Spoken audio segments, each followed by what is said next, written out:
What are the differences between the habits of the rich and the average person? What sets apart the arrangements in the homes of wealthy individuals from those of the average person? Do the rich have more items in their rooms, or do they actually have fewer? As the saying goes, to become wealthy, one must learn the habits of the rich. However, some habits of the wealthy are not easy for the average person to emulate. For example, the wealthy might own factories and only need to check on the status and production levels daily, which is not feasible for the average person trying to mimic the rich. So, is it really that easy to adopt the lifestyle habits of the wealthy? There is one area, however, where anyone can start learning: their living space and home environment. The home of the wealthy is one of the most accessible aspects of their lifestyle for others to emulate. Here are 5 differences in living environments between the wealthy and the poor that can help you learn from the habits of the rich. See how many of these areas you might have fallen into the poor person's trap. 1. The poor have more stuff, while the wealthy have less. Most people assume that wealthy households are full of luxury furniture, antiques, and have staff to help maintain them. The truth is quite the opposite. In poorer homes, there's often clutter everywhere, with items piled up wherever they can fit. This isn't just about aesthetics, it's about visual chaos. Poor households are often filled with things that aren't used for long periods, items that people can't bear to throw away, and abandoned hobbies, such as old comic books or limited edition game merchandise. There are also study materials and exam prep books that are no longer needed. Due to financial constraints, the poor often feel that many things are unaffordable, while the rich have whatever they need. But what really causes this phenomenon? Research shows that the average household of a poor person has about 13,000 items, while a wealthy person's household has only around 7,000 items. It turns out that most things are not so expensive that the average person can't afford them. What really determines the number of items in a household is not wealth, but mindset. The poor tend to buy things impulsively just because they're cheap and hold on to things because they're still functional, even if they're not needed. On the other hand, the wealthy believe that having fewer things increases efficiency.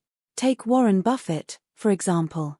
He still lives in the same house he bought for $30,000 over 62 years ago. Buffett once asked his private jet pilot, "What important things or goals do you have in your life?" He told the pilot to write them down.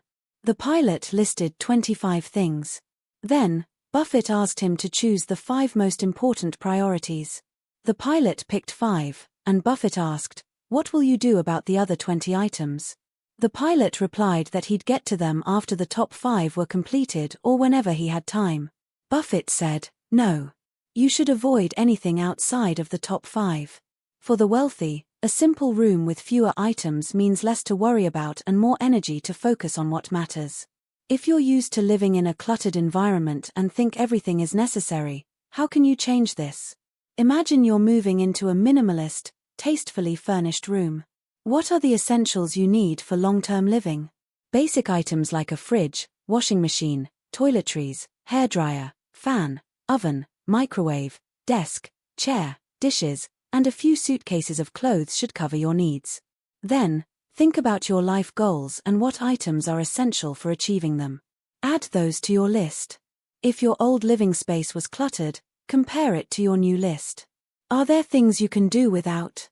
When you feel like adding more, think of Buffett's advice: if it's not on your list, don't touch it.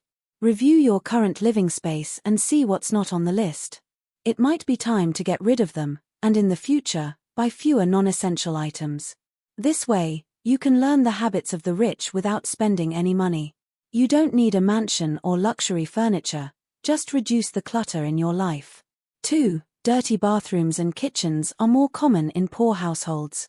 In poor households, places where water is used, like bathrooms and kitchens, are often dirty, with musty smells and greasy residues. While some people attribute this to feng shui, saying that the arrangement of the home can affect wealth, there is a scientific explanation. Studies in the United States show that wealthy individuals tend to be healthier on average than poorer individuals. Living in a humid, cluttered space with musty smells can negatively impact both physical and mental health. In poorer households, the kitchen sink is often piled with unwashed dishes. Feng Shui often advises against having the bathroom door directly facing the bedroom door, suggesting the use of a cabinet as a barrier if unavoidable. This is because the bedroom is meant for rest and shouldn't be affected by the conditions of the bathroom. The habits of the wealthy are just the surface. The important aspect is the mindset behind them, reflected in habits like regular cleaning and organization. The bathroom and kitchen are used daily and can easily get dirty.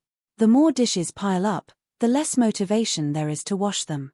Ignoring the issue means not caring about cleanliness, living in a musty environment, and not valuing your health. If you treat yourself this way, you might treat others similarly, making it harder to connect with people and potentially missing opportunities. Prioritizing the cleaning of these areas is a low-cost way to emulate the wealthy. 3. The poor don't prioritize their sleep environment. The items in your room are not just possessions, they represent your mindset, how you organize your environment, and how you treat yourself. The poor often neglect their sleep environment, rarely washing or folding their bedding, and letting used clothes pile up. This might be due to procrastination or trying to save money by waiting to do laundry in larger loads. Neglecting sleep quality is also neglecting health. It's said that bathroom doors should not face bedroom doors to maintain a high-quality sleep environment.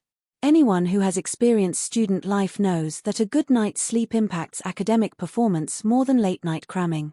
The same goes for business.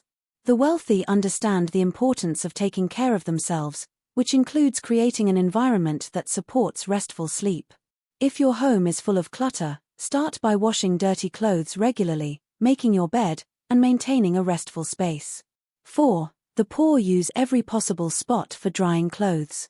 In some communities, you'll often see balconies, curtain rods, and other available spaces used for drying clothes.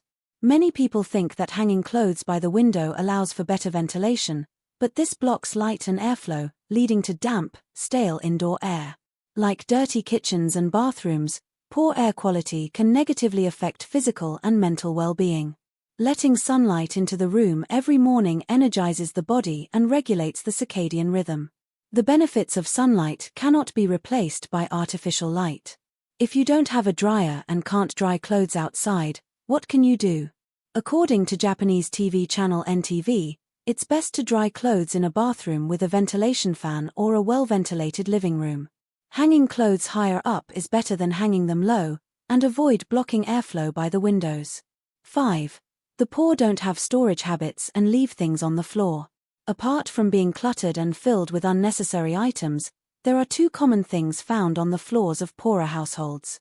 One is essential items, such as rice bins, rice cookers, and even televisions, which are often left out in the open for convenience.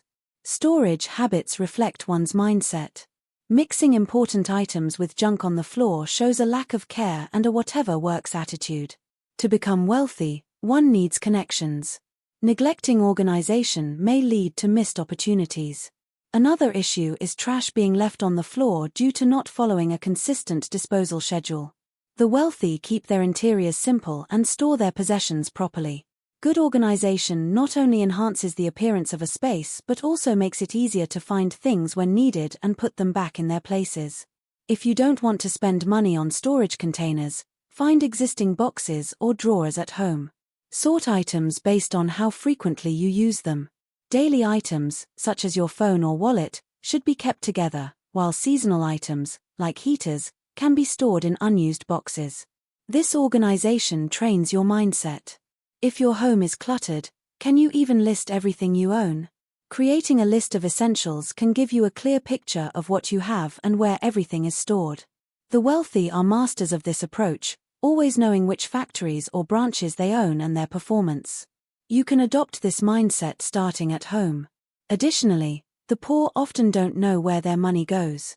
But if you have a clear inventory of your possessions, you'll understand where your money has been spent and can avoid unnecessary purchases. Organizing your belongings is also a way to clear your mind, making cleaning easier and keeping your space tidy. The homes of the wealthy often feature minimalist interiors with fewer items to reduce visual clutter and enhance clarity of thought.